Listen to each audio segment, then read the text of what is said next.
He abandoned her for his mistress at the very moment she was lying in the delivery room. Andrea felt as if her whole world had collapsed until the kind, steady gaze of a stranger in a doctor's coat kept her from drowning in despair. Years later, fate led them to meet again, in the chaos of an afternoon when her daughter's life was at risk.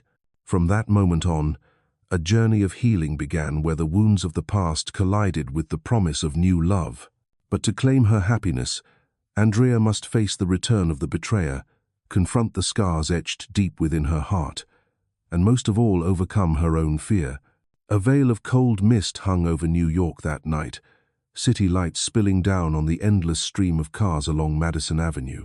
But inside a delivery room at New York Presbyterian Hospital, Andrea Taylor's world had shrunk to nothing but her ragged breaths, the gut-wrenching contractions tearing through her body, and the vast emptiness in her heart. Sweat drenched her dark hair, strands clinging to her cheeks as she clutched the bed rails with both hands. Another contraction struck fiercer than all the ones before sending shivers through her entire body. Her phone buzzed helplessly on the small table beside her, but no reply came. No message, no call. She had dialed Richard over 30 times. The man she once called her husband, the man who should have been sitting at her side, holding her hand, whispering, "You're doing so well, Andrea. I'm right here." But the phone remained silent, its screen flashing with 32 unanswered calls. Andrea arched up in pain when a gentle hand pressed on her shoulder. "You're doing great, Andrea." The voice was deep, steady, somehow cutting through the beeping monitors, the hurried footsteps of nurses, the pain crushing her body. She looked up, tear-blurred eyes meeting the unwavering gaze of Dr. Jonathan Douglas, the pediatrician on call that night. He wore gloves, and his white coat was still marked with faint traces of an earlier emergency. And yet, his face carried a quiet light that Andrea instinctively wanted to trust. "The baby's crowning," John said, his tone both firm and encouraging as he directed the team. "Take a deep breath, Andrea. Then push hard." Andrea screamed, her cry swallowed by pain and tears. It wasn't just her body being torn apart, it was the emptiness breaking her heart. Richard's image flashed through her mind, his messy blonde hair when he painted the nursery, his smile as he kissed her belly, the promises he had once whispered as they lay together on that old sofa. And then, at 5 o'clock this very morning, as the first contractions struck, his final message had arrived short, merciless. "I can't do this anymore. Sophia and I are leaving the city. I'm sorry." Just one line. Nothing more. "Push, Andrea." John's voice broke through her despair, pulling every last ounce of strength from her. A hot tear rolled down her cheek as a piercing cry filled the room. "It's a boy." John's voice carried both relief and joy. A strong, healthy boy. Andrea turned her head, glimpsing the tiny, wrinkled body lifted by the nurse, crying out with all his fragile might. Her heart clenched, torn between sorrow and overwhelming love. "There's another," John reminded her softly, his gaze anchoring hers. "Your little girl wants to meet you, too." Andrea bit down hard, pushed again. The pain was unbearable, nearly blacking her out. But minutes later, another cry rang out fierce, defiant, as if the tiny soul resented being forced into the world so soon. "A girl. She's healthy too." The nurses swiftly wrapped the babies and laid them in the bassinets. Andrea lifted her head, tears blurring her sight, but not enough to hide her angels, Zion and Zara. Chubby cheeks, tiny fists waving in the air. She wanted to laugh and scream joyfully, but it all came out as a broken sob. Why wasn't he here? Why had he left them at this moment? "They're strong. Good weight," a nurse confirmed. Andrea stretched out trembling arms, and the nurse carefully placed both babies into her embrace. Time seemed to stop. Warmth spread from their fragile bodies into her heart, filling the hollow Richard had left behind. "Zion, Zara," she whispered, the names she had rehearsed in the final months of pregnancy. Names once dreamt together with him, now spoken only by her lips. A tear slipped onto Zara's forehead. Andrea kissed it away, whispering, "Mommy's here, forever." No reply came. Not from Richard, not from her mother, not from friends. Only the cries of her children, the steady beeps of the monitor, and the stillness of the sterile hospital room. When the nurses wheeled the twins to neonatal care for final checks, Andrea lay alone. The pain still pulsed faintly, but her mind drowned in loss. Soft footsteps approached. She opened her eyes to see Dr. Douglas still there. His duty was over, he should have left, yet he hadn't. "Is there someone I can call for you?" he asked quietly. His voice held no pity, only respect. Andrea shook her head, throat tight. "No, no one." A flicker of emotion crossed his eyes, but he didn't press. He only nodded. "You did beautifully. You may think you're weak, but stronger than you believe." Andrea let out a broken laugh through tears. "You don't know anything about me." "Maybe," John said, settling into the chair beside her. "But I know this. Those who endure betrayal at the moment they bring life into the world are never weak." She looked at him through blurred vision, and in his gaze, she found not pity, but recognition. As dawnlight filtered into the room that night, Andrea drifted off to sleep. When she woke, she found a small glass vase on the bedside table, holding a single white lily. Beside it, a folded note. "Your children are perfect, just like their mother. The most exquisite blossoms often grow from the harshest conditions. J.D." Andrea brushed her finger against the delicate petal, a strange warmth blooming in her chest. The pain hadn't vanished, but a seed of resilience had been planted. The first 3 days in the maternity ward stretched into an eternity. White walls, sterile sheets, 2 fragile beings needing her arms, milk, and lullabies. The nurses came and went, checking vitals with kind smiles, but their eyes sometimes betrayed a flash of pity. Andrea hated that. She didn't want pity. She wanted another pair of hands, a shoulder that should have been there. Richard. She had pictured this moment 100 times during pregnancy, him at her side, nervous but proud, comforting her through the pain, holding all 3 of them close when the babies were born, crying when he heard their first cries. But instead, he vanished. No proper goodbye, just a message. And emptiness. Andrea bit her lip until she tasted blood, refusing to drown in memory. Beside her, Zara wailed, tiny mouth open wide for her mother. Andrea lifted her daughter, fumbling as she positioned her to nurse. Clumsy, but patient.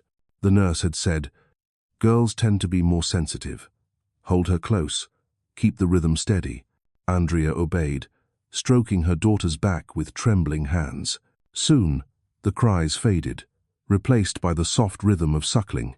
Zion still slept soundly beside them, mouth slightly open, fists clenched tight. Andrea gazed at both of them, her heart twisting. Fear, love. Too much to bear. "It's just us now," she whispered. "But I promise, I'll never leave you, never." The day of discharge, rain poured over the city. Andrea struggled out of the hospital, balancing 2 car seats.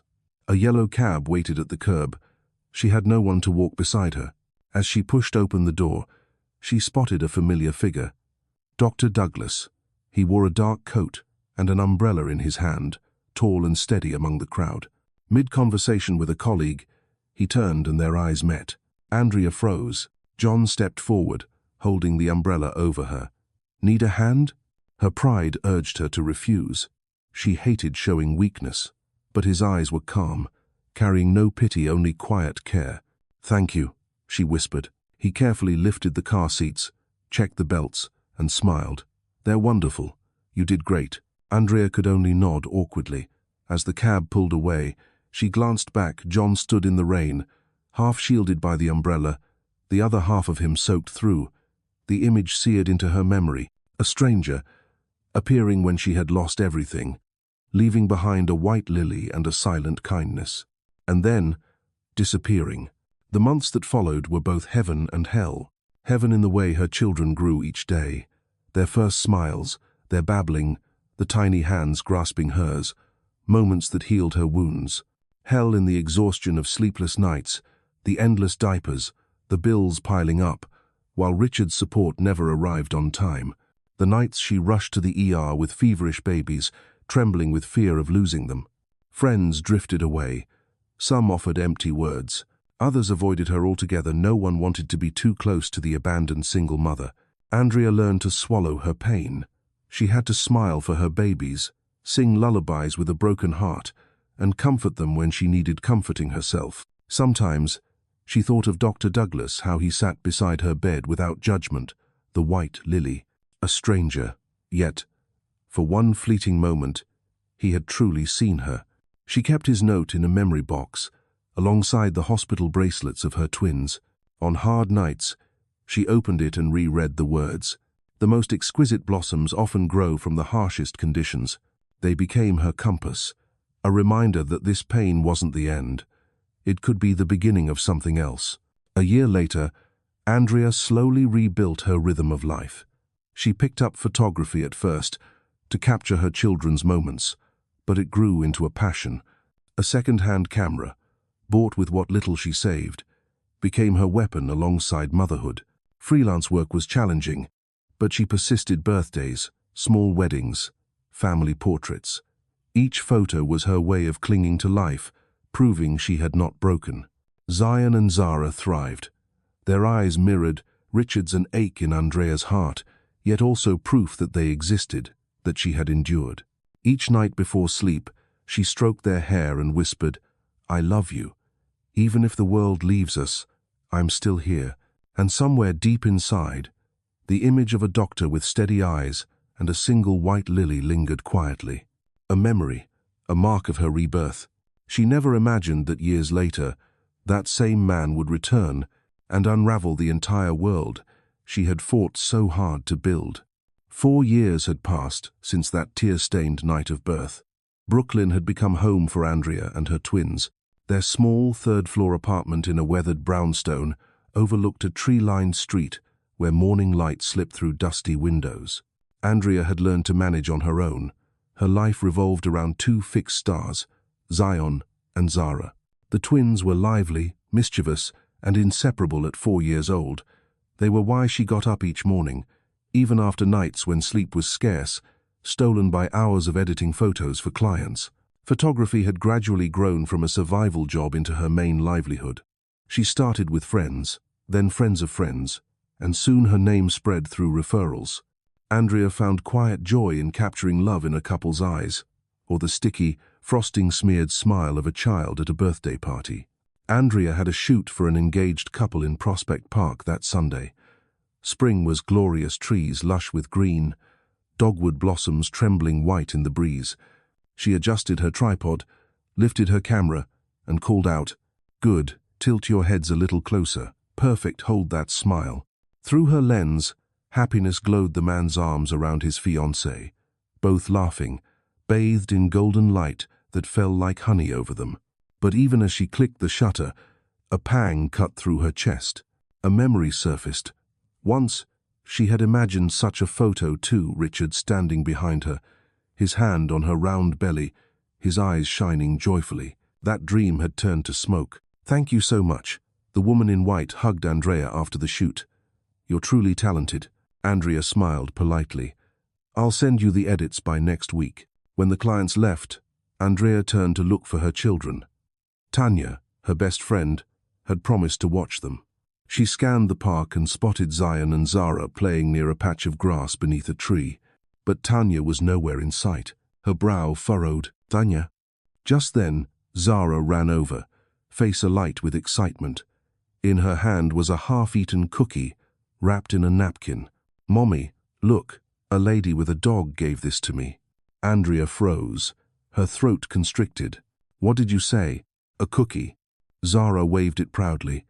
Zion trailed behind, his face worried. "I told her not to eat it, Mommy, but she didn't listen."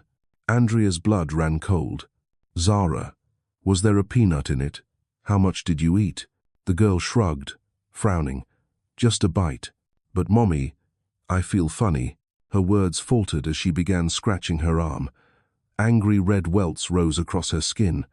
Her breath grew ragged, wheezing. Panic tore through Andrea. "No, no, please God, not now." She ripped through her bag for the EpiPen, only to remember she had grabbed her camera bag that morning, which was not the usual one. The injector was at home. Terror hollowed her chest.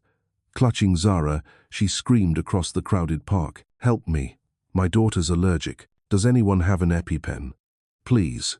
People gathered, some dialing 911. But Andrea saw her little girl's lips turning blue, her tiny chest heaving. Then a voice rang out, firm and commanding. I'm a doctor. Let me through. A man in running clothes sprinted over, sweat on his brow. From his waist pouch, he pulled a case, snapping it open with practiced hands, an EpiPen. Andrea looked up, her tear-blurred vision clearing just enough to see his face, and recognition struck like lightning. Dr. John Douglas. He dropped to his knees, voice steady.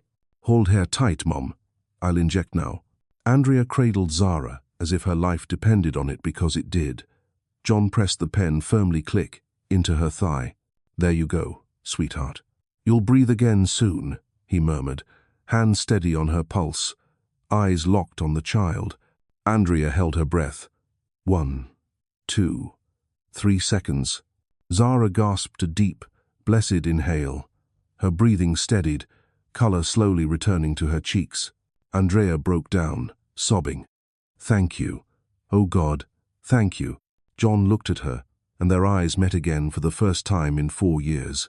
Not in passing, not in memory, but locked between a desperate mother and the man who had just pulled her daughter back from the brink. Andrea whispered, trembling. Dr. Douglas. He nodded softly. Andrea. Yes, I remember you. Her chest tightened. For 4 years, she had held on to the memory of a single white lily and a handwritten note, never imagining she would see him again. And now, here he was, kneeling in front of her, saving her child's life. The ambulance arrived. Paramedics took Zara, John walking beside them, his hand resting gently on Andrea's shoulder, steadying her. Zion clung to her hand, face tight with worry but tearless.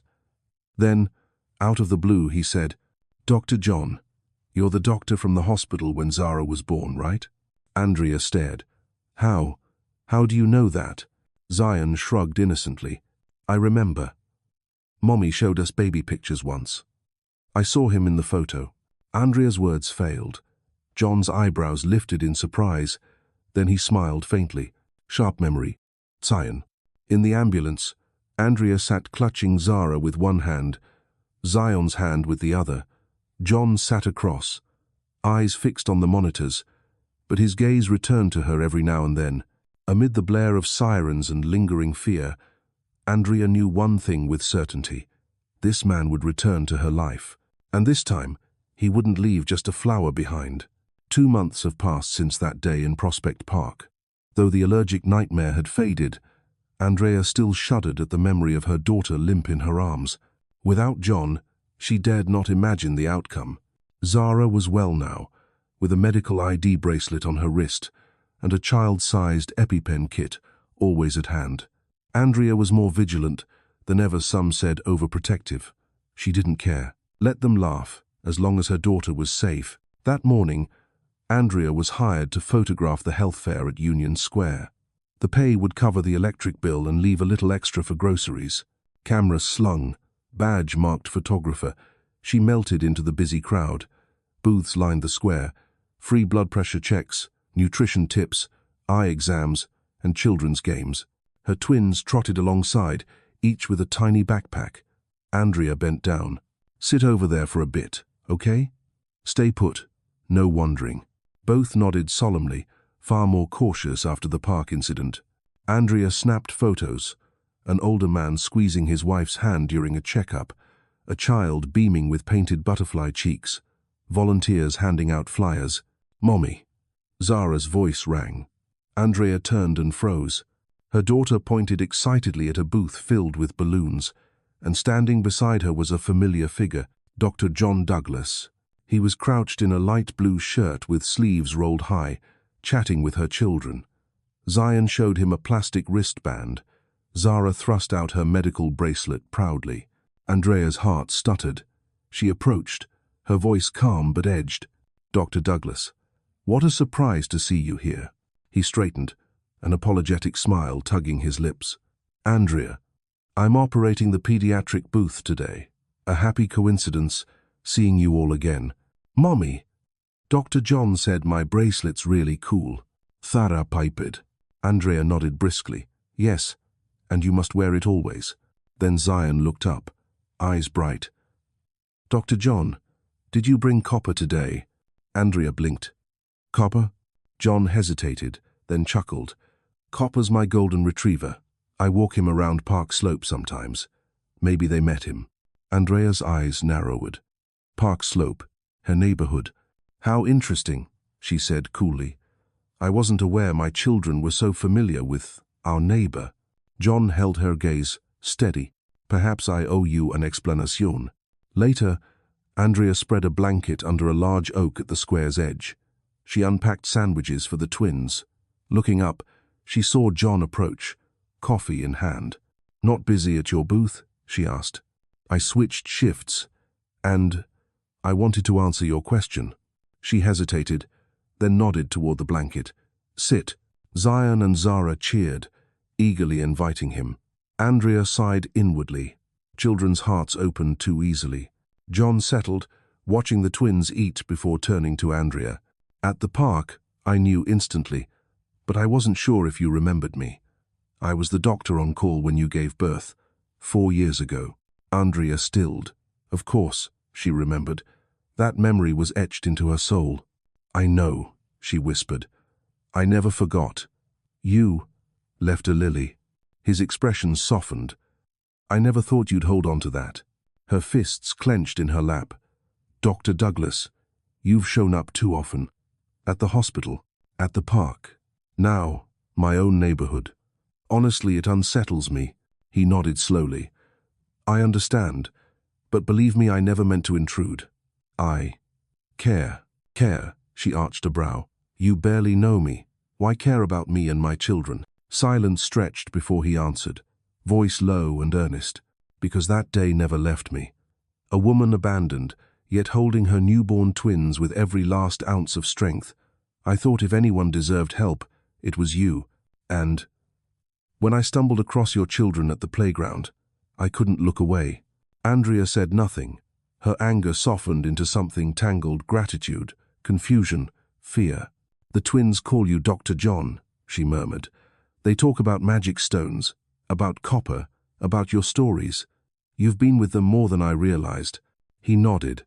I should have told you sooner, but they sought me out. I just answered. Zion piped up, eyes wide. Mommy, Dr. John tells the best stories. Can we hear more? Andrea stroked his hair, sighing. Then she looked at John, her voice gentler. I don't know what to think. Part of me wants to shield them from any attachment that could break. But another part sees how happy they are with you. John held her gaze, steady as stone. I don't want to replace anyone. I only want to be present if you'll let me. Her breath caught. That word, present. It had been so long since anyone offered her that. Richard had promised much, but had never truly been there. As the fair wound down, Andrea packed her gear while the twins played, arranging fallen leaves into the shape of a heart. John rose, gently resting a hand on her shoulder. I won't step closer unless you allow it. But if you ever need me, Andrea, all you have to do is call. She watched him walk away, her heart trembling. Meanwhile, Zion and Zara whispered to each other, then turned to her with matching grins. Mommy, can Dr. John be our friend? Andrea didn't answer right away. She looked at them, then thought of that folded note beside a single white lily, and for the first time in years, the question no longer felt impossible. On a mild summer morning, Andrea walked Zion and Zara to their preschool in Brooklyn Heights. The breeze from the East River carried a soft coolness, the sunlight gentle, but there was no peace inside her. Ever since the health fair, Dr. John Douglas's name kept resurfacing in her children's chatter. Mommy, today Dr. John showed me how to blow a bubble super big. Mommy, Dr. John said copper can catch a ball better than me. Mommy, Dr. John told me if I study hard, I could be a doctor like him one day. At first, Andrea thought it was a coincidence. Slowly, she realized that John was in their lives, far more than she had known. One afternoon, when she picked the twins up, Principal Ellen Winters greeted her warmly. Miss Taylor, it's wonderful that Dr. Douglas stops by often to read to the children. They adore him. Zion and Zara especially. Andrea froze. He comes here regularly, about once a month. He reads, does basic health checks, and even donates to our little library. Andrea forced a polite smile, but her heart was unsettled. John hadn't mentioned any of this. He had been quietly weaving himself into their world, like a hidden current she was only now sensing. That evening, Andrea took the children to Prospect Park. Golden light filtered through the leaves as Zion and Zara chased each other across the grass. She sat on a bench, restless, and then she saw him. John was on a picnic blanket, surrounded by neighborhood kids, reading Where the Wild Things Are. His deep voice carried, drawing giggles from the circle. Dr. John, Zara cried, dashing toward him, Zion close behind. Andrea hesitated, half tempted to call them back, half drawn forward. At last, she walked over. John looked up, smiling gently. Hello, Andrea. I didn't expect to see you here. And I, she replied coolly, am starting to think I'll find you everywhere. He chuckled softly, unfazed. Brooklyn isn't that big. Besides, I may like the places your children like. Andrea sat at the edge of the blanket, her gaze sharp. What are you doing, Doctor? Douglas. Why involve yourself so much in our lives? He paused, closed the book. I don't mean to make you uncomfortable. The truth is, I care about them. They're remarkable. And I want to help. Just because you care. Andrea's voice tightened. You're a doctor, not their guardian. Maybe it's because I was there the day they were born, he said slowly. I saw you fight through it all, alone. Since then, I've always wondered, what became of the woman and those children? Her throat constricted. Part of her was moved. But another part bled with Richard's memory, the betrayal, the abandonment. You don't need to carry anything for us, she whispered. Eyes on the grass. I've learned how to do it alone. John's voice was quiet but steady. Maybe so. But being used to loneliness doesn't mean you must stay lonely. Andrea lifted her eyes. For a heartbeat, their gazes locked, charged with an unspoken pull. Then Zion's cheerful voice broke the silence. Mommy. Doctor. John said Copper can play with us this weekend. Can he? Andrea faltered. She could only sigh under the twins' pleading eyes and John's patient calm. We'll see. On the drive home, her hands gripped the wheel, her mind a storm. She had felt something stir, something she thought long dead. And immediately, fear followed. What if John leaves, just like Richard? What if I'm wrong again? Back home, Andrea found a single white lily in the mailbox. Its petals glistened with dew. No note, no signature. She stood still, then placed it in a glass vase on the kitchen table. In the glow of the apartment's soft light, the flower gleamed. Her heart raced, not knowing if it was hope or dread. 2 weeks later, John's message arrived. Tomorrow I'll be at Union Square for a fundraiser. Let me take you and the kids to lunch if you're free. Just sandwiches, nothing fancy. J.D. Andrea read it again and again. Part of her wanted to reply no to end this fragile uncertainty. Yet deep inside, another part wanted to say yes. At last, she typed, okay, but only 1 hour. The next day, Union Square bustled with second-hand bookstalls, street music, and the smell of roasted coffee. John was already there, holding a paper bag with 3 sandwiches. In a simple white shirt, hair tousled by the wind, he looked less like a doctor and more like a man who could belong in her everyday life. That unsettled her most of all. Hello, he smiled, crouching to greet the twins. Hungry yet? I'm starving, Zara exclaimed. Does it have peanut butter? Andrea stiffened, but John immediately lifted the box. No, princess. Just turkey and cheese. I remembered. Andrea blinked. A small detail, but it mattered. They spread a blanket under a tree. The 4 of them ate together, laughter spilling from the children as John listened to their stories, teasing them into squeals. Andrea watched, torn. For years, lunches had been just the 3, chaotic but lonely.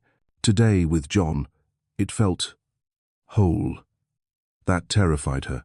When the twins scampered off to play, Andrea and John sat silently, the air between them thick. John spoke first.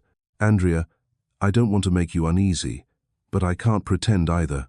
I care about you and your children. Her grip tightened on her sandwich. You just pity me. A single mother abandoned and pitiful. No. His voice cut through, firm. There's no pity.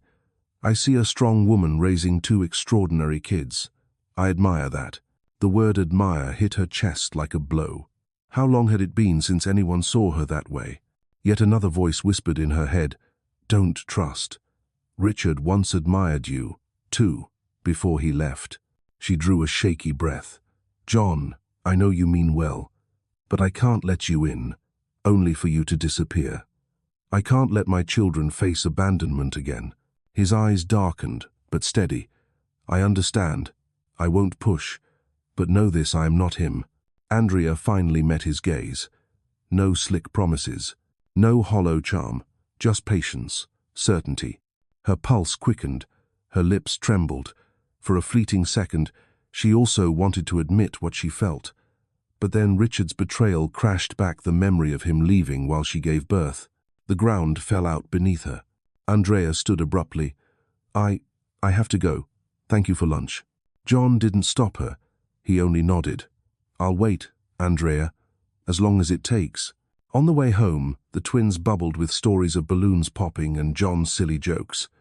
Andrea smiled faintly, but inside, a storm raged.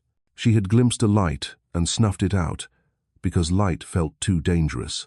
After the children slept that night, Andrea sat on her small balcony, the city glowing in the distance. The wind was cold, but she stayed, whispering into the dark. John, I don't know what to do with you. Then movement below. She glanced down. A tall figure walked past, a dark blue coat, a golden retriever trotting at his side. He didn't look up, but his steps slowed beneath her window, as if wordlessly reminding her, I'm still here. Andrea pressed a hand over her racing heart. For the first time in years, she found herself both wanting to push a man away and fearing the loss of him. April bathed Brooklyn in the dreamy blush of cherry blossoms. Andrea took Zion and Zara to the botanical garden for the festival. Her camera slung at her side to capture a few engagement portraits under the flowering trees. The twins dashed about, curls bouncing as petals rained down around them. Andrea laughed as she adjusted her lens, the scene briefly washing away the quiet weight that had sat heavy on her chest these past weeks. She was lost in her work when a familiar voice called from behind. Andrea, it's been so long. Turning, she recognized Mrs. Winters, the preschool principal, but beside her stood another face so familiar her heart skipped. John, in a pale blue shirt, sleeves neatly rolled. He was helping a little boy untangle a balloon from a branch. His gentle smile shone, as though the sunlight itself bent toward him. Mrs. Winters beamed. This is Dr. John Douglas, our new school volunteer. He comes every week to read to the kids. They adore him. Andrea's breath caught. She glanced at her children. Zion's eyes lit up, and Zara squealed, Dr. John. She threw her arms around his legs, while Zion announced proudly, he told the best dinosaur story, and he showed us a bubble experiment too. Andrea's chest ached with warmth and unease. Since when had he stepped so deeply into their world? John straightened, his smile tinged with hesitation. Hello, Andrea. I didn't expect to see you here. She fought to steady her voice. You volunteer at their school? He scratched his neck sheepishly. Yes. I wanted to give something back to the community, and to them. Andrea swallowed hard, her emotions swirling. Before she could reply, the festival announcer's voice rang out, Ladies and gentlemen, please gather in the main square for the traditional cherry blossom dance. Music swelled violins and drums, weaving a lilting rhythm through the air. Families and couples moved toward the clearing. Mommy, I want to watch. Zara tugged her hand. Andrea nodded, intending to stand at the edge with the twins, when John extended a hand toward her. Would you like to try a dance? She froze. I don't know how. His smile softened, but his gaze was unwavering. No one is born knowing. All you need is to trust the lead. Her heart thudded painfully. Every instinct screamed to refuse, to retreat. Yet a voice deep inside whispered, Just once, Andrea, just one dance. Slowly, Hesitantly, she placed her hand in his. The music carried them. John's warm palm rested lightly on her back, distant enough to respect, close enough to anchor. "Relax," he murmured. "Let me guide you." Andrea stumbled through the first steps, eyes lowered to avoid his gaze.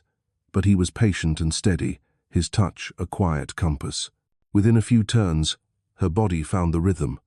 Petals caught in her hair, her dress brushed the grass as the breeze lifted it. For that moment, the world's worries dissolved. There was only music, and her heart beat. She lifted her eyes. His were already on her, gentle but fierce, as if carrying words he chose not to speak aloud.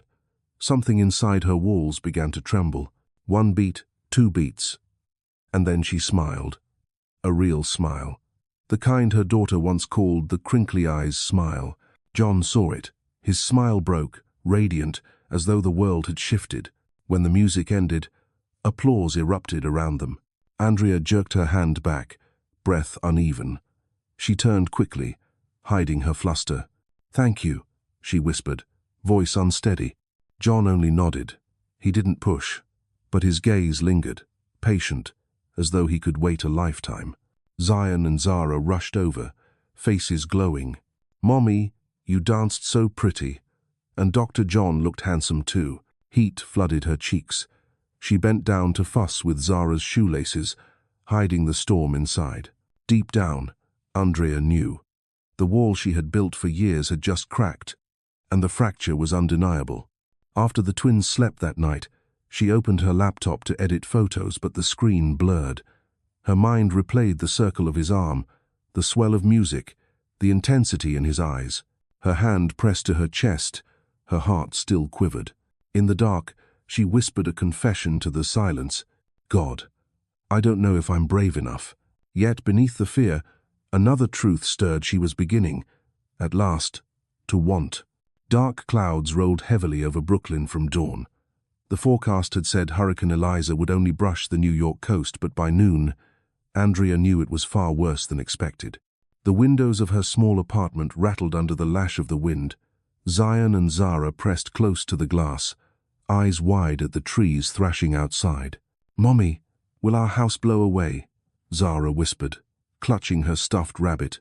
Andrea pulled them into her arms, forcing a reassuring smile. "No, sweetie. Our home is strong. As long as we stay inside, we'll be safe." But inside, she wasn't certain. The old building had been reported for leaks and loose roofing more than once. Last heavy rain, water had seeped from the upstairs apartment into the living room. She rechecked everything: taped windows, bottled water, canned food, spare batteries. Still, her stomach twisted with unease. Not about supplies, about facing this storm alone with 2 children. Her phone buzzed. John Douglas. "Andrea." His voice came urgent through the line. "Are you still home?" "Yes, we're ready. We'll be fine." "Fine?" His tone dropped, waited. "I just saw the city's updates.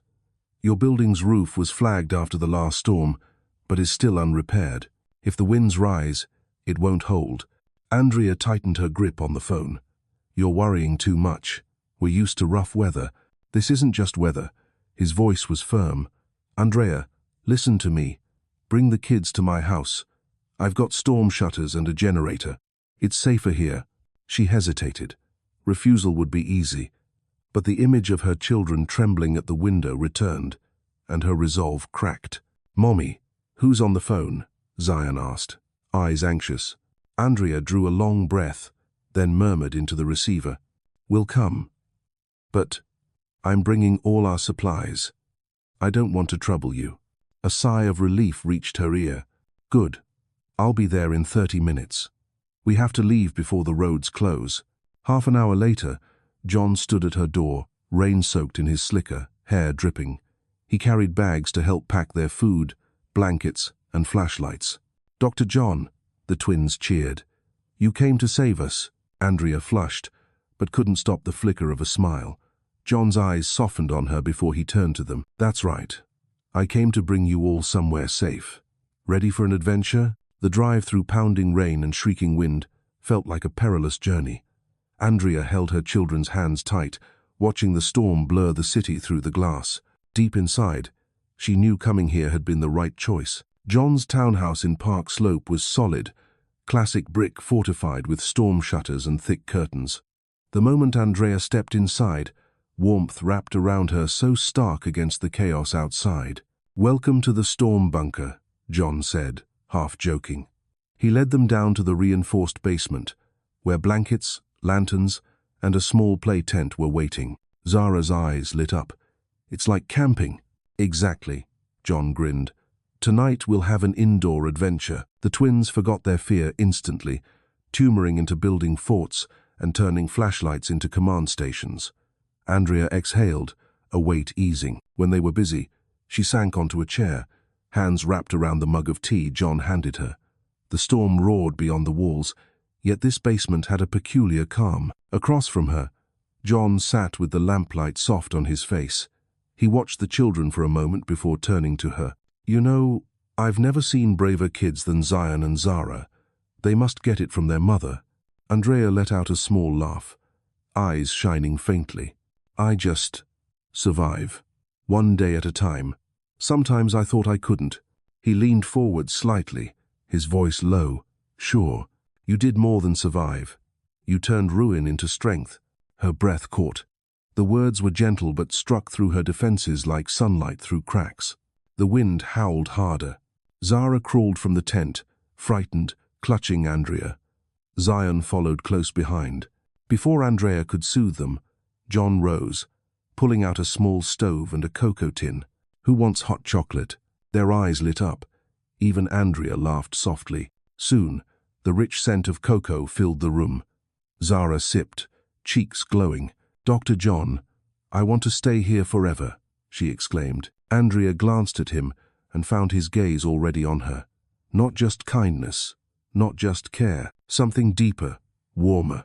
Her heart stumbled. Night fell. The storm raged fiercest, shaking the townhouse, but the children slept soundly in their secret tent, arms curled around their toys. Andrea tucked blankets closer, her chest loosening at their peaceful faces. Yet unease lingered not from the storm, but from the man sitting only a few steps away. John sat on the couch, elbows on knees, eyes listening to the gale and his thoughts. Andrea hesitated, then crossed to sit opposite him. "You're not sleeping?" she asked softly. He lifted his gaze. His grey eyes gleamed in the lamp's glow. "Never sleep well during storms. On night shifts, my mind always stayed alert at the hospital waiting for emergencies." Andrea nodded. It was so like him to stay awake, guarding others. "You don't need to worry about us this much," she whispered. Though in truth, part of her wanted him never to stop. "I can't not worry," he said quietly. His eyes held hers, unwavering. "Andrea, I don't think I'll ever stop worrying about you and your kids." Her breath stilled. She turned away, afraid her walls would collapse if she met that gaze too long. Minutes passed, filled only by wind and the steady breathing of sleeping children. Her hands twisted together. At last, she spoke, her voice trembling. "You know, Richard texted me when I was in labor.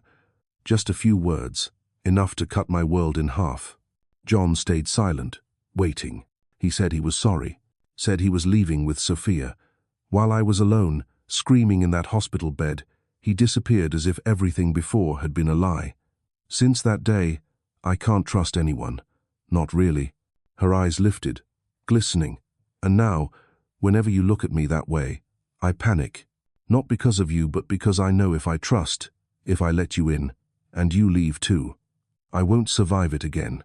John's jaw tightened, as if he were holding back every impulse to reach for her. Finally, he moved closer, his voice steady, low.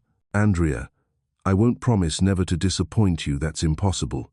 But I promise this, if I ever falter, I'll fight back. I will never vanish. I will never leave you three behind." He paused, locking eyes with her. "You don't have to believe me now. Just give me the chance to prove it." Her chest ached with the clash of fear and longing. Logic screamed to retreat, but another force deeper, raw, yearned to trust, to let someone carry the weight. She gave a broken laugh. "You make it sound so simple." John reached out, his fingers brushing the back of her hand. The lightest touch, yet it sent fire along her skin. "It isn't simple," he murmured, But it's worth it. Her hand should have pulled away. Instead, it turned, her fingers weaving into his. At that moment, something filled her hollowed heart. A violent gust slammed the house, rattling the lamp. Zara stirred, whimpered, then drifted back to sleep. Andrea moved to rise, but John was already there, gently tucking the blankets around both children with the care of a father. She watched him in the shadows, emotions swelling until it nearly broke her. How long had it been since a man cared for her children like this with devotion, not duty? When he turned back, Andrea could no longer hold it in. "John." Her voice trembled. He stopped, waiting. Andrea stood, crossed the space. Her chest hammered as she whispered, "I'm afraid. But I want to try to trust you." John said nothing. He only lifted a hand, brushing her cheek with such tenderness it made her shiver. And when he bent to kiss her, she closed her eyes. The kiss was soft, hesitant like a petal falling but rich with years of unspoken longing. Andrea felt herself ignite, her lips parted, her body melting into the secure strength of his arms. The kiss deepened, unhurried, reverent like a vow carried in silence. When they drew apart, tears blurred her eyes, not of despair but of release, as if she had set down a heavy burden for too long. "I can't remember the last time I felt safe," she whispered. John pulled her closer, his voice firm against her hair. "Then let me take care of the rest." Andrea leaned into him, listening to the steady rhythm of his heart. Outside, the storm roared, but she had finally found shelter in his embrace. That night, neither slept much. Not from fear, but from the fragile wonder of hearts stirring again. They sat side by side, brushing hands, sharing quiet smiles. Every shriek of the wind only drew John's hand firmer around hers. By dawn, the storm had broken. Pale light seeped into the basement. Andrea turned to him, her smile soft, true. Zara whispered inside the tent, "Dr. John." "Pancakes." Andrea and John both chuckled. He leaned close, whispering in her ear, "Maybe I really should make pancakes this morning." Andrea squeezed his hand, whispering back, "Maybe, from now on, we should make breakfast together." That summer drifted by like a dream Andrea never thought she'd be allowed to have again. After Hurricane Eliza, everything had shifted. John was no longer just the man who appeared at the edges of her life. He had become part of it. He showed up at her Brooklyn apartment often, sometimes with a bag of warm donuts from the corner shop, sometimes to take the twins out with Copper. Some evenings, he stayed for dinner, washed the dishes, and played astronaut with Zion and Zara until they collapsed asleep on the couch. The apartment, once so quiet, now brimmed with laughter. Andrea forgot what it had felt like to sit alone in the dark after the kids were in bed. She had John now, which terrified her because hope was too dangerous. One July night, Tanya visited. They sat on the balcony with cheap wine while the children slept. "You've changed," Tanya said, narrowing her eyes. "I haven't seen you smile like this since before the pregnancy." Andrea chuckled softly, raising her glass. "That's thanks to the kids. They're my life." Tanya tilted her head. "And thanks to John." Andrea froze, then sighed, staring into the dark. "I'm so afraid, Tanya. I know he's good, but I don't dare trust it. If everything falls apart again, I won't survive it." Her friend squeezed her hand. "You've lived inside that fear too long. But Andrea, not every man is Richard. You'll never know if you don't give John a chance." The words lodged deep. Weeks later, John suggested a trip to Montauk. "Just a small getaway," he said. "I think the kids will love the ocean." Andrea hesitated, but the twins' eager faces made her nod. They drove along the coast, sea wind pouring through the windows, the air filled with salt and wild grass. Zara sang the whole way. Zion kept asking, "Are we there yet?" until Andrea laughed non-stop. By the time they arrived, the sun was sinking, gilding the waves. John led them to a quiet beach, where a small wooden gazebo stood on the dunes, strung with twinkling lights. Andrea's eyes widened. "John, you set this up?" He only smiled. "I thought the kids needed a playground, and the adults, a little peace." The twins darted around the gazebo, giggling, while Andrea sat on the wooden bench, bathed in crimson sunset. Peace filled her chest, but beneath it, a flicker of foreboding stirred. Later, when the children slept in the car, John returned to the gazebo. Night had fallen, the world hushed except for the rhythm of waves and the glow of string lights.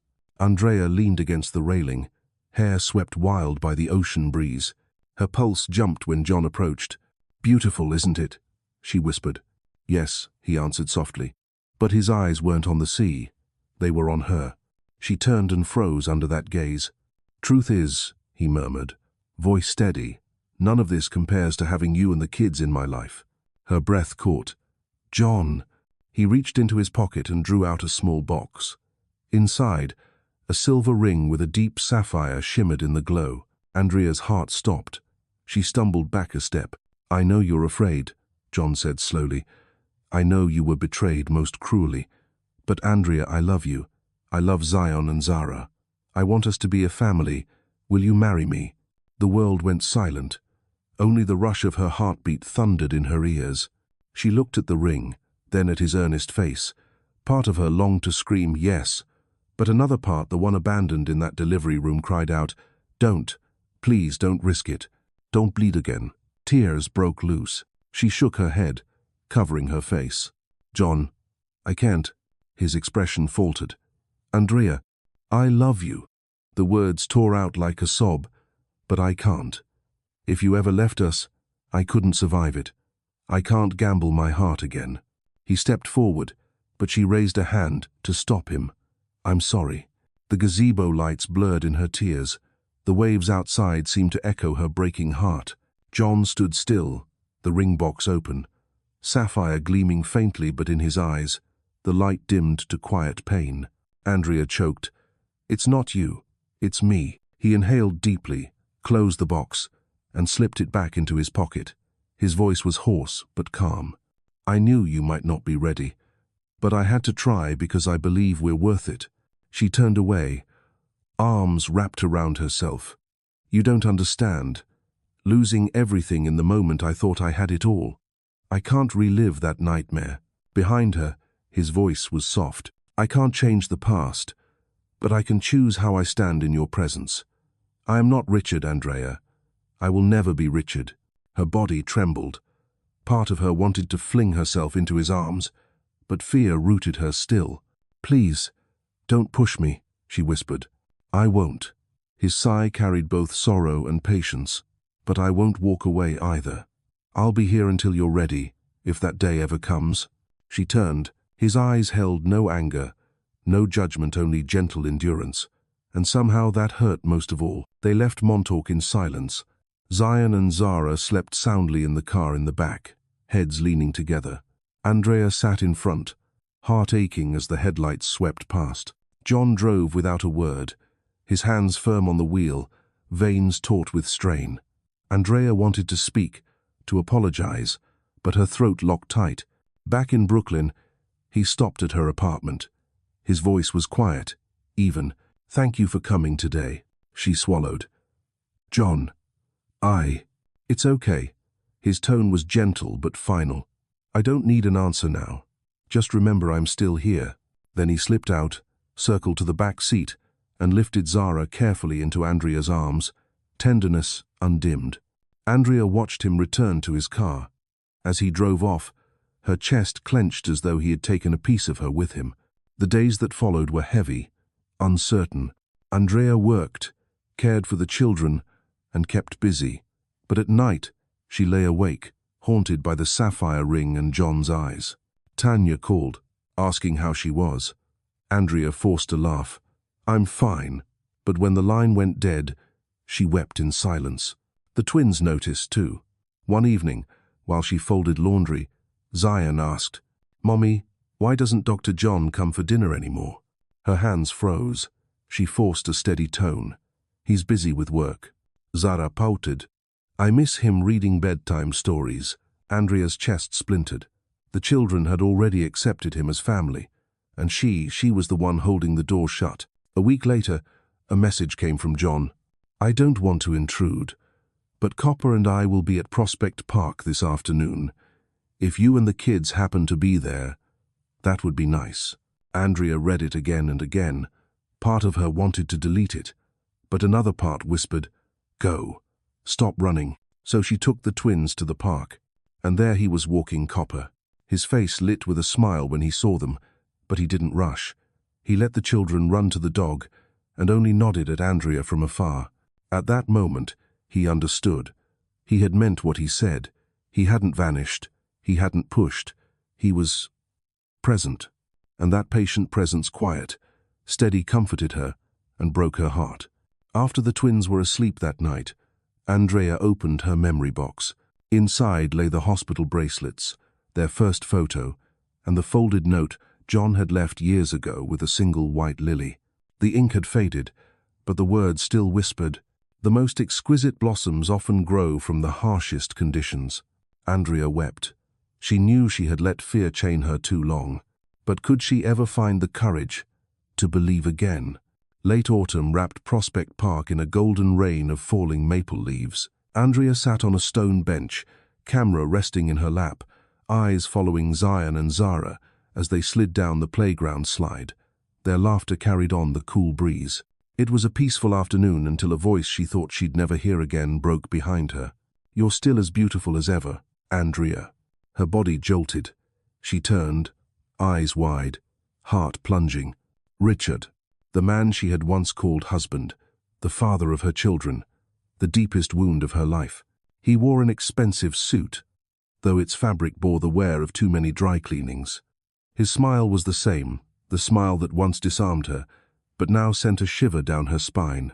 "Richard," she said coldly, "what are you doing here?" He shrugged, stepping closer, his eyes glinting with that old arrogant confidence. "I came to see you, and to see my children."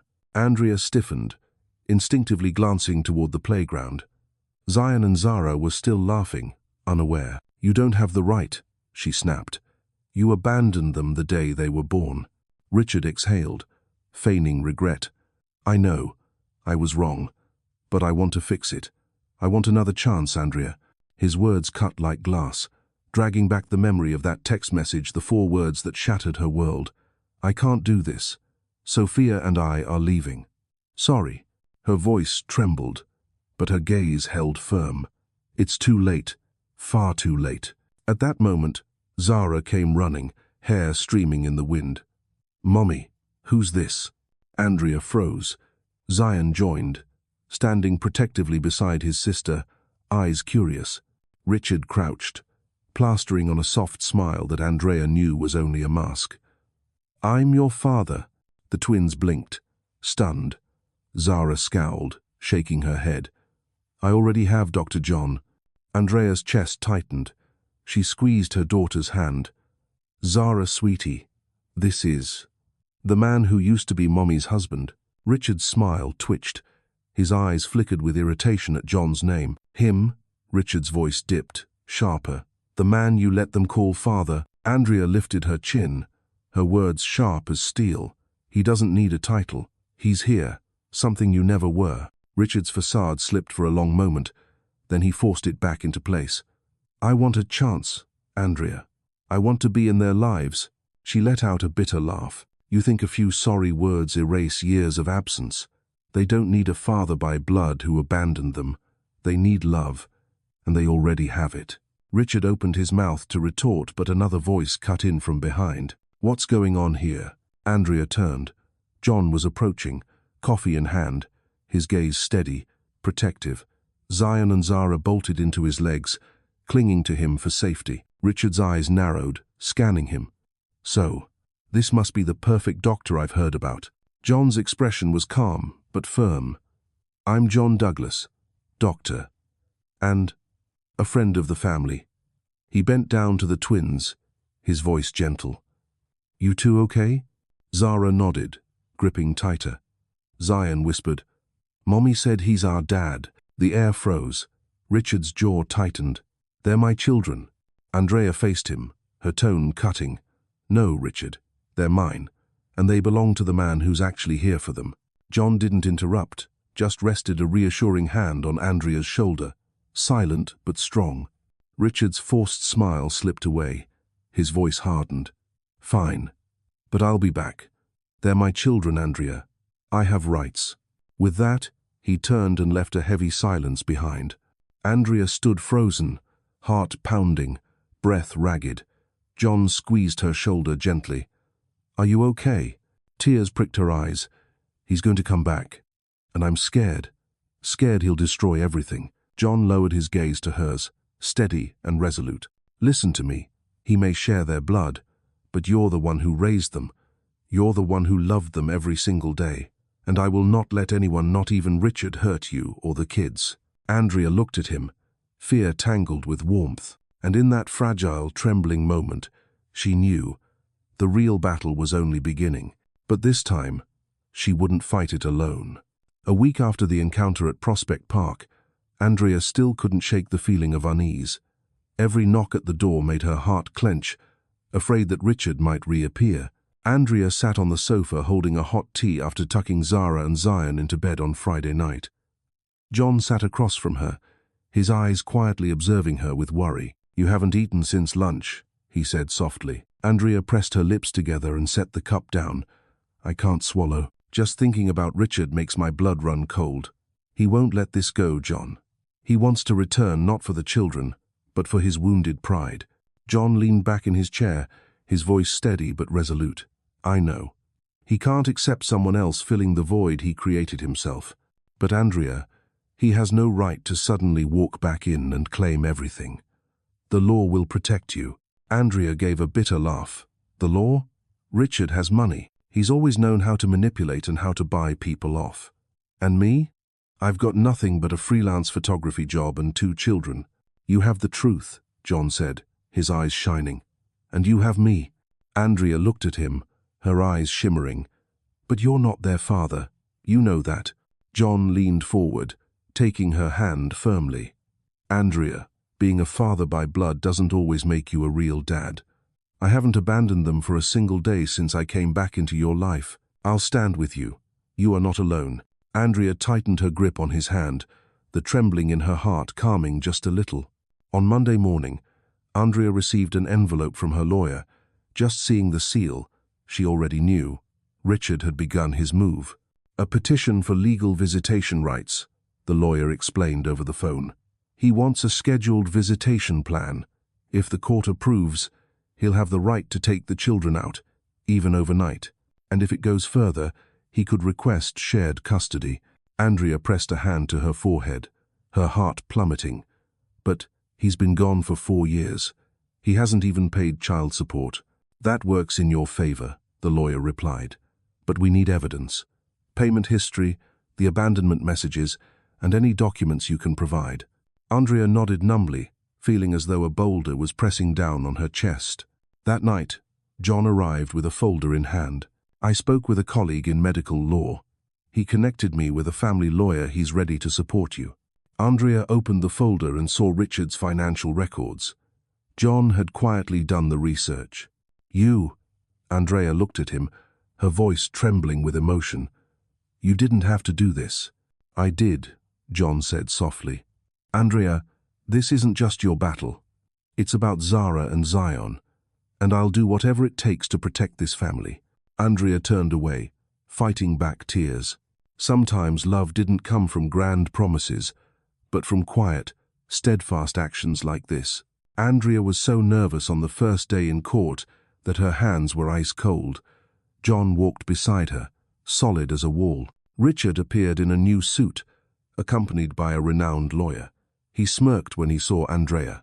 He wants to prove he's changed, Andrea's lawyer whispered. But 4 years of absence can't be erased with a smile. In the courtroom, Richard spoke first. I admit I made mistakes in the past, but I've grown. I want to fulfill my responsibilities as a father. Andrea bit her lip, anger boiling inside her. Responsibilities. He had abandoned her in the delivery room, abandoned 2 newborns, and now he dared to talk about responsibility. When her turn came, Andrea stood, her voice trembling but gradually strengthening. For 4 years, Richard has not been a part of my children's lives. No calls, no letters, and no single presence at any milestone. Zara and Zion don't know what a father is from him. And when I asked who they wanted by their side, they said, Dr. John, the man who saved Zara's life, the man who reads them bedtime stories, the man who has never disappeared. At that moment, Andrea realized this was more than a legal battle. This was a fight to define what family truly meant. The hearing ended in tension, without a final ruling. On the way back, Andrea sat in the car with John, her hand resting on his. "I'm scared, John," she whispered. "If he wins, if he takes them away." John turned, his eyes burning with determination. "I won't let that happen, I promise you." Andrea looked at him, and for the first time in years, she felt she wasn't fighting alone. Deep down, she knew, no matter the court's decision, she and John would never let go of each other's hands. In the days following the first hearing, the atmosphere in their small Brooklyn apartment grew heavier. Andrea tried to keep things normal for the children, but Zion and Zara weren't blind. They could feel the tension in every glance, every hushed phone call with the lawyer, and how Dr. John hugged them tighter whenever he arrived late after a shift. One evening, as Andrea cleared the dinner table, Zion suddenly asked, "Mommy, is he trying to take us away?" Andrea froze, her hands trembling so badly that a plate almost slipped. She turned, meeting her son's serious eyes. He was only 4.5, but already so perceptive. "Who told you that?" she asked gently. "A kid at school said, 'If Daddy comes, I must live with him,'" Zion whispered. "But I don't want that.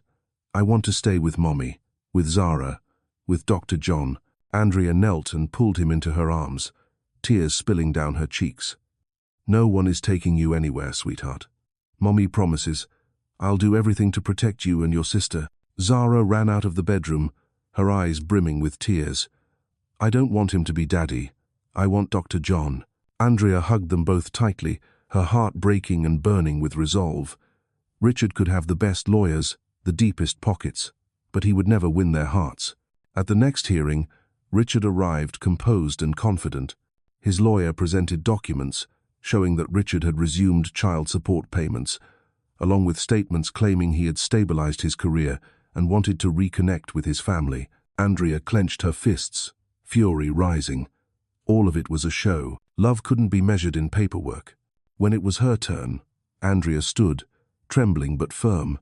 Her lawyer presented the evidence.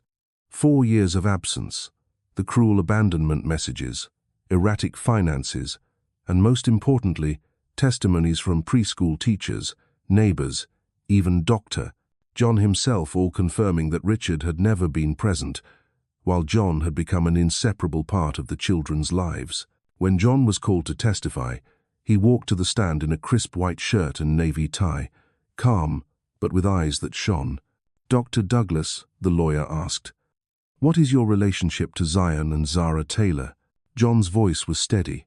"I have no blood relation, but I was the doctor who delivered them, the one who saved Zara's life during an anaphylactic shock in the park, and I've been a part of their daily lives for the past year.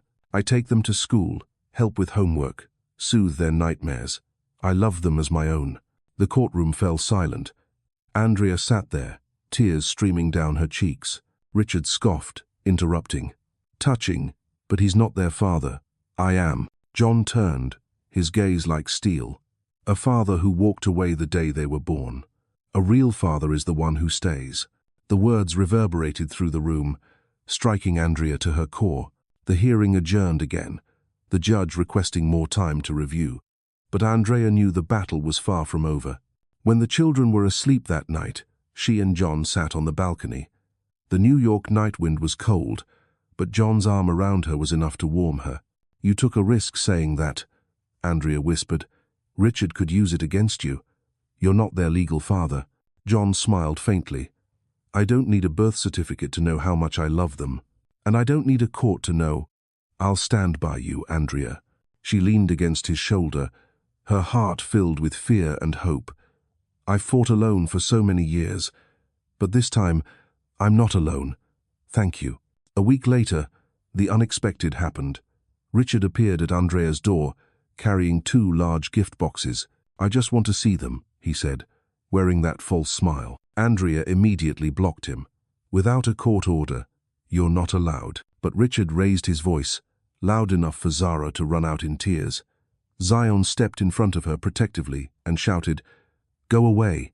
We don't want you here. We want Dr. John." The words hit like a slap. Richard's face turned red, but John appeared in the hallway before he could respond. "You need to leave, Richard," John said, his voice low and dangerous. "You're scaring the children." Richard glared at Andrea, his tone sharp and menacing. "This isn't over." He slammed the door so hard the glass rattled. Andrea clutched her children, her whole body trembling. John stepped forward, wrapping all three of them in his arms. "No one is allowed to frighten you or the kids. No one." And at that moment, Andrea knew whatever the court decided, her children's hearts had already chosen, and so had she. The final hearing took place on a grey, rainy morning. Andrea held her children's hands tightly, John walking beside them. Richard sat across the room, his face tense. The judge listened carefully to both sides before delivering the decision.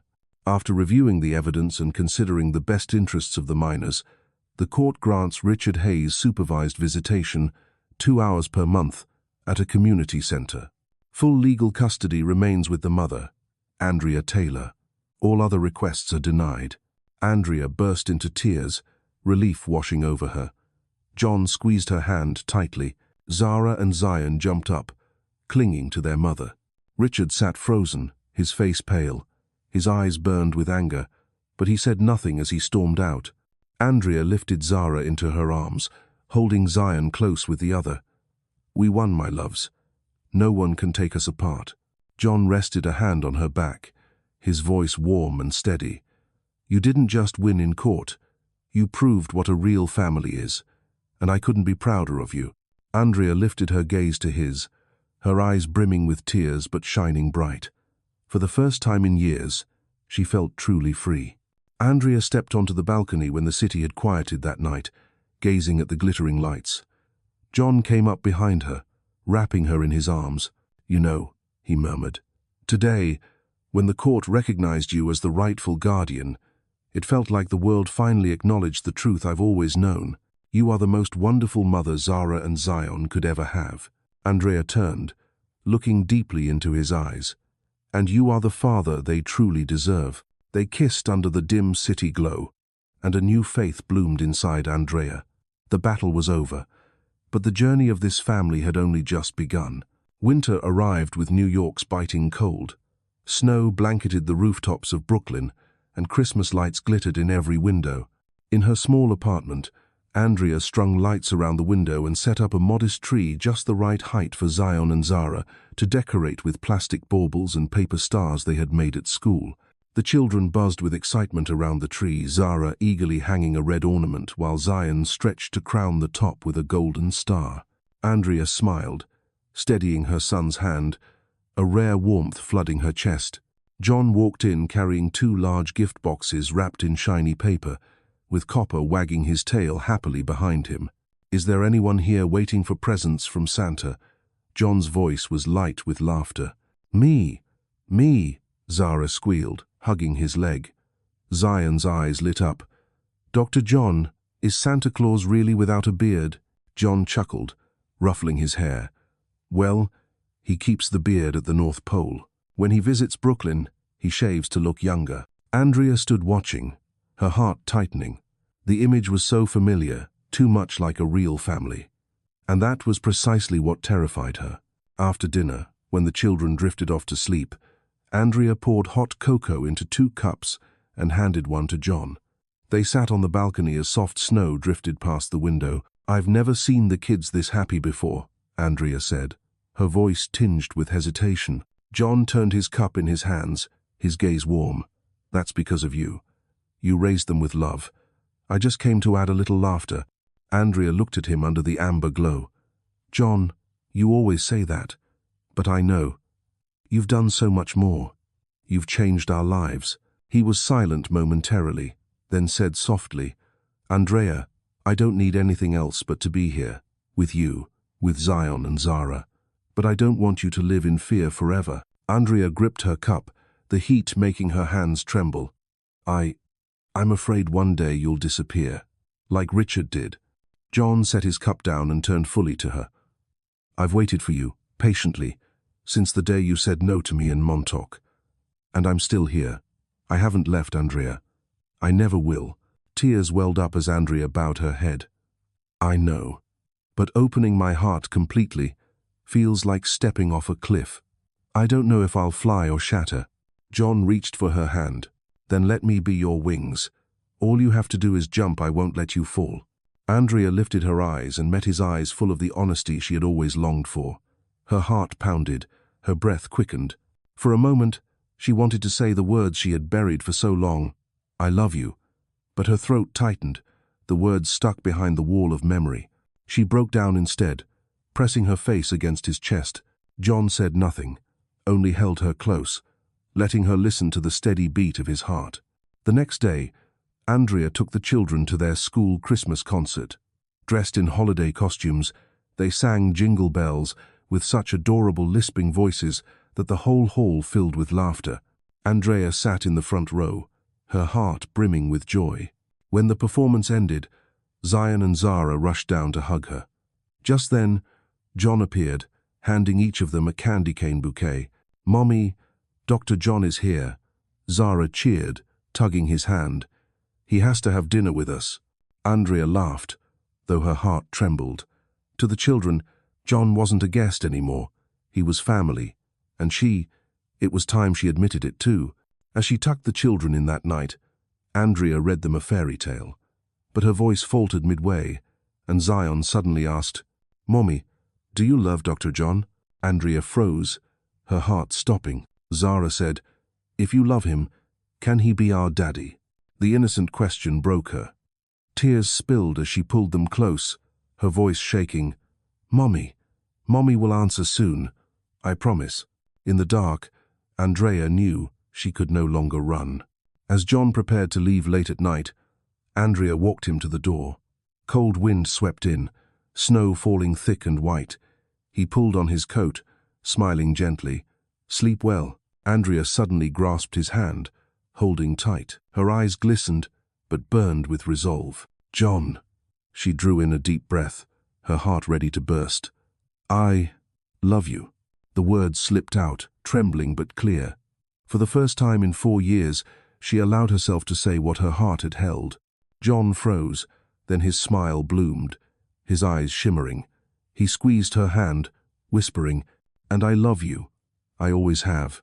Andrea laughed through tears as he drew her into his arms. They kissed under the falling snow, a warm kiss that melted the cold away. At that moment, Andrea knew she had leapt into the abyss, and John was in her wings. The next morning, Andrea woke earlier than usual. Dawn's pale light seeped through the curtains, painting the room soft pink. Her heart still raced from the night before, from the 3 words she had finally spoken. She touched her lips, smiling faintly. The kiss beneath the snow still lingered like new, but along with it, the old fear crept back in. She whispered into the dim glow, "Am I truly ready?" In the kitchen, the smell of coffee drifted. Andrea walked out to find John in a navy sweater at the stove, flipping pancakes. Copper sat loyally at his feet, tail wagging, eyes hopeful for crumbs. "What are you doing?"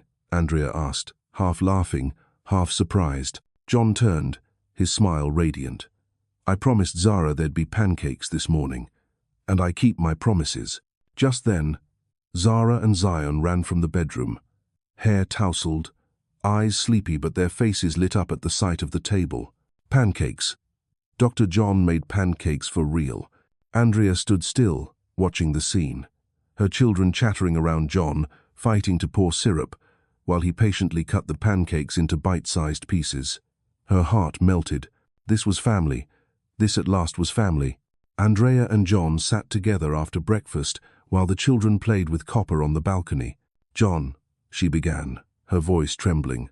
"Last night, I told you I love you, and I don't take it back. But I want us to go slowly, to give the children time to get used to having a man in the house daily." John held her hand, his gaze tender. "Andrea, I'm not in a hurry. I've waited 4 years for you. Waiting a few more months, even years, is nothing. What matters is that we're together." Andrea nodded, eyes misty. She knew he meant it. In the days that followed, Their relationship became more open. John didn't just come for dinners, he picked the kids up from school, went grocery shopping with Andrea, and even helped edit her clients' photos late into the night. Mrs. Winters, the headmistress, teased with a smile. "It seems our Taylor-Douglas family is growing closer every day." Andrea flushed, but didn't deny it. Mrs. Winters was right, they were starting to look like a true family. Zara even brought a drawing to class. 4 figures, Mommy, Zion, Zara, and Daddy John beneath a Christmas tree. Andrea cried when she saw it, while John silently framed it in his living room. But not everything was smooth. One night, Andrea found Zara sobbing softly before bed.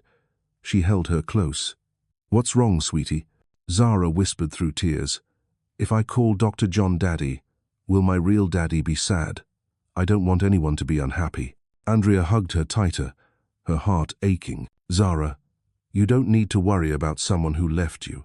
You only need to love the one who stays." The little girl sniffled, pressing into her mother's chest. "I love Dr. John, but I love you too, Mommy. I'm scared of losing one of you." Andrea kissed her forehead, her eyes stinging. Just 4 years old, yet already carrying the weight of grown-up wounds. She knew moving forward meant facing Richard again, not only in court, but in the children's hearts.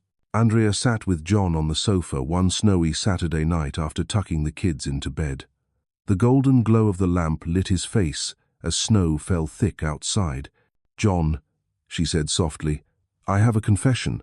He looked at her, patient.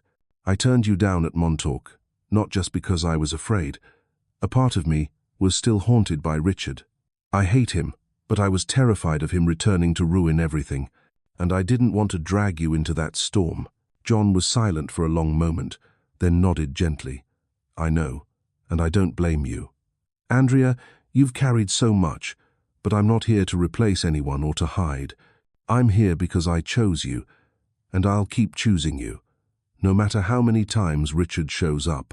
Andrea broke into tears, collapsing into his arms. She felt she could finally be weak in his steady embrace, admit her fears, and still dream of a new tomorrow. On Christmas Eve, the 4 of them went to the candlelight service at Brooklyn Heights. Hymns rose, candles flickered, and the sacred air wrapped around them. Andrea stood between John and her children, his hand clasping hers tightly, her heart overflowing. After the service, Zara whispered, "Mommy, can I call him Daddy?" Andrea bent down, hugging her daughter. Tears fell with her smile. "If you want to, Mommy wants that too," Zion said, his eyes shining. "Then now we really have Daddy John." Hearing this, John froze, his eyes misting. He knelt, opening his arms to hug them both, his voice breaking, "Thank you. Thank you for letting me be part of this family." Andrea stood watching, her heart overflowing. For the first time in years, she was no longer afraid. She had found her home, but just when Andrea believed everything was finally on the right path, a message on New Year's Eve chilled her to the bone. A strange number. One short line, "I won't give up. R." Andrea's hands shook as she clutched the phone. John exited the kitchen, saw her pale face, and rushed over. "What is it?" She handed him the phone. His gaze darkened as he read. He gripped her shoulders, his voice steady but fierce. "He can threaten, but he won't win. Andrea, you're not fighting alone anymore. I'm here, and I'll protect you until the very end." Andrea looked deep into his eyes and nodded. She knew another storm was coming. But this time, she wasn't alone. By March, New York was slowly shaking off the grip of winter. The snow melted into damp streaks along the streets, while tender green buds began to sprout from the earth. For Andrea, it felt like her heart was moving into a new season too, from frost into hope, fear into fragile belief. For months now, she and John had been living like a family. John drove Zara and Zion to school each morning while Andrea went off for photography work. Evenings were spent together over dinner and bedtime stories. That simple rhythm of ordinary life, once something she thought she would never have again, was now hers. But Richard still loomed like a shadow. His sporadic messages, sometimes apologetic, sometimes threatening, kept Andrea awake at night. John always reassured her, but she knew it also stirred a storm in him. One evening after dinner, John led Andrea to the nearby park. The spring air was cool and fresh, carrying the scent of damp earth.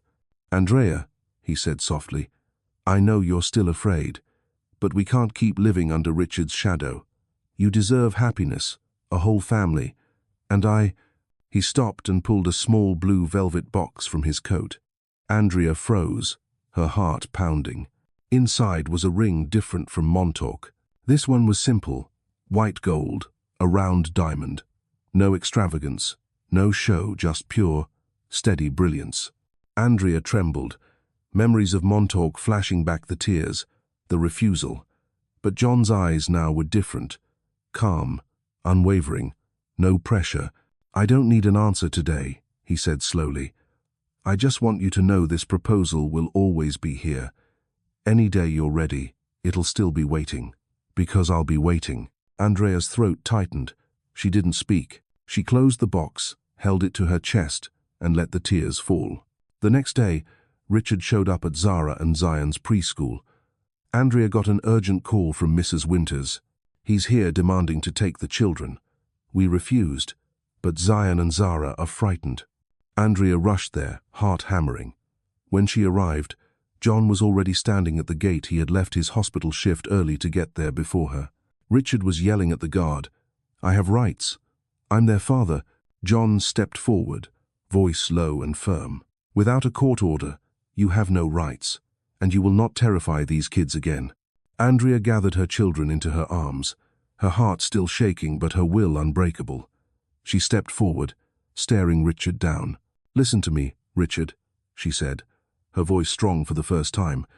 "You may have DNA, you may have your name on a birth certificate, but you have never been a father. You're just the man who abandoned them, and from today on, I won't let you hurt them ever again." Richard's face flushed red, but Andrea's unflinching resolve left him speechless. He stormed off, this time without promising to return. Zara looked up at her with tear-filled eyes.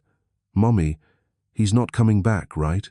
Andrea hugged her tighter and glanced at John. "No, sweetie.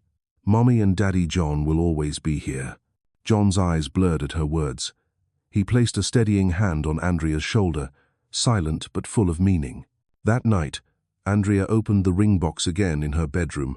The diamond glimmered under the light. For 4 years, she had lived in fear, haunted by abandonment. But today, standing up to Richard, she realized she wasn't the same woman. She was Andrea, the mother who had raised 2 beautiful children, and the woman who had found a love strong enough to wait. She rose and walked into the living room, where John read a story to Zion and Zara. They all looked up when she entered. "Mommy, Mommy, finish the story with us," Zion called. Andrea smiled and sat beside John. She placed the ring box on the table, opening it for all to see. "Do you see this?" she asked. Zara gasped. "It's so pretty. Mommy, what's it for?" Andrea turned to John, eyes shimmering. "John, I'm ready. If your proposal still stands." John's breath caught, his eyes lighting up. "Andrea, I've been waiting for this answer for so long." Zion and Zara shouted with delight. "Mommy said yes. Mommy said yes." Andrea laughed through her tears, nodding. "Yes, I do." John pulled her into his arms as the children joined, wrapping them in a 4-person embrace under the lamp's warm glow. And for the first time, Andrea felt true peace.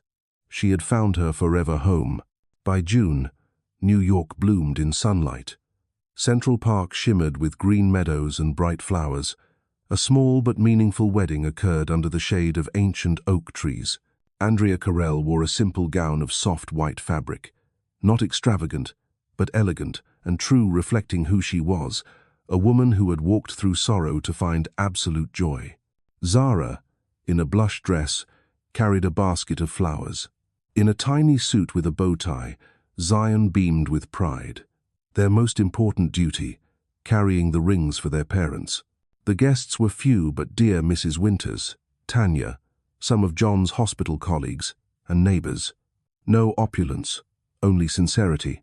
Andrea walked slowly down the petal-strewn path, her hand taken tenderly by John when she reached him. He wore a navy suit, his gaze locked on her, radiant and unshakable. The officiant, an elderly pastor John knew from the hospital, smiled warmly. "This wedding is not the beginning of two strangers' journey," he said gently. "It is the continuation of a story already tested by pain, loss, faith, and love." Andrea's heart swelled. She remembered their first meeting in the delivery room, her world crumbling as Richard walked away. And now here John stood, choosing to build a family with her. "John Douglas," the pastor asked, "do you take Andrea Carell as your wife, to love and protect her, to raise Zion and Zara with her, in good times and bad, in wealth and in want, in sickness and in health, for all your days?" John held Andrea's hand, his voice steady though thick with emotion. "I do, not only with words, but with every day I have left." Tears welled in Andrea's eyes as she smiled. "Andrea Carell," the pastor turned to her, "do you take John Douglas as your husband, to trust, to walk beside, to love him, and to care for this home together for all your days?" Andrea looked deep into John's eyes, where every fear, every joy, every moment of waiting was reflected. She nodded, voice trembling. "I do. With all my heart, I do." Applause erupted. Zara carefully handed her mother Zion to John. John slid the band onto her finger, whispering, "You don't have to be afraid anymore. We're a family forever." Andrea slipped the ring onto his hand. "You gave me something I thought I'd never have again. A real home." The pastor smiled warmly. "I now pronounce you husband and wife. You may kiss." Children squealed as John kissed Andrea, a kiss soft and full of peace. Zara jumped, Zion clapped, and Tanya wept openly. The reception was held right there in the park. Simple tables with sandwiches, salads, cupcakes, and a small white cake. Not lavish, but full of warmth. Zara darted, proudly telling everyone, "Now I have Daddy John. He'll read us stories forever." Zion stood beside John, tugging his sleeve. "You won't ever leave like the other man, right?" John knelt, meeting his eyes. "Never. I promise you, Zara and Mommy, we'll always be together." Zion nodded, throwing his arms around him. Andrea watched through tears her children finally had a father, not by blood, but by love. As the sunset cast golden light over the park, Andrea leaned against John's shoulder on a bench, their children dozing beside them after the long, joyful day. "Do you remember the first time you saw me?" John asked softly. Andrea laughed. "How could I forget? I was broken, in pain. And you were so serious, you almost scared me." "I remember," John smiled, squeezing her hand. "I remember leaving that white lily by your bed. I only hoped you'd find a little hope. I never imagined it would bring us here." Andrea gazed at him, whispering, "That lily was the beginning, and today we're living its promise." John kissed her forehead. "Thank you for saying yes, Andrea. I know it wasn't easy. But now, you'll never have to carry everything alone again." Andrea closed her eyes, soaking in the moment. For the first time in years, there was no fear, only love, family, and a future wide open. A week later, they officially moved into John's house in the suburbs. A warm home with an expansive backyard, shaded by a great oak, where he promised to build a swing for the children. Andrea hung their first family photo from the wedding in the living room, 4 faces glowing with laughter, framed forever. Beside it sat a vase of white lilies, the flowers that had connected them since the beginning. That evening, Andrea stepped onto the porch. John sat on the wooden chair, their children fast asleep in his arms. The sight made her heart ache not with pain, but with joy so deep it hurt. She whispered, "This is the home I once begged for, despaired of ever finding. And now, it's real." John looked up, catching her eyes, smiling softly. Andrea walked to him, took his hand, and whispered, "Thank you for never giving up on me. Thank you for loving all 3 of us as your own." John squeezed her hand, his voice husky. "Thank you for giving me the chance. I've waited so long for a family like this, and I'll cherish it forever." With their children close, they sat in each other's arms beneath the starry sky. No promises needed because the present itself was proof. A home forever.